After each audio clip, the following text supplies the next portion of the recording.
Vouvos contar un conto que aconteceu non hai moito, exactamente no verán pasado. Estaba nun campamento na illa de Ons e, ao principio, pensei: a illa de Ons é un dos lugares máis limpos do mundo. Poderei ver praias limpas, grandes bosques e moita diversidade de animais. Pero non foi exactamente o que vi.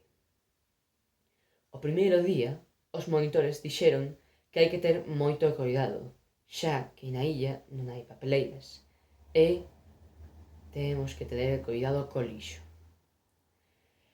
Nesa mesma mañá asinamos as primeiras actividades e a min tocoume buceo.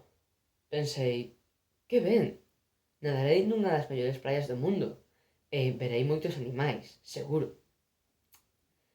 Na praia extrañoume ver obxetos como plástico, bolsas, latas, pero o que máis me impactou foi que vin a animais mortos na praia, cangrexos enredados nas redes, gaivotas afogadas polo plástico e outros animais.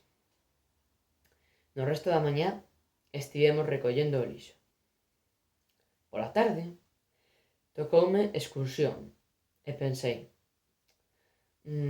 as persoas tiran o lixo ao mar, lamentablemente. Espero que os bosques estén limpos.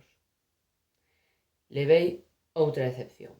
Os meus compañeiros, na hora da comida, botaran o lixo ao chan, e non accidentalmente.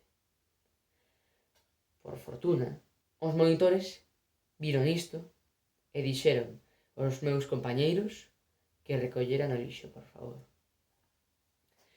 7 días despois do primeiro día do campamento, cando xa era o día final, fixemos unha actividade especial na que, nun mapa da illa de Ons, sinalábamos os lugares máis afectados pola contaminación e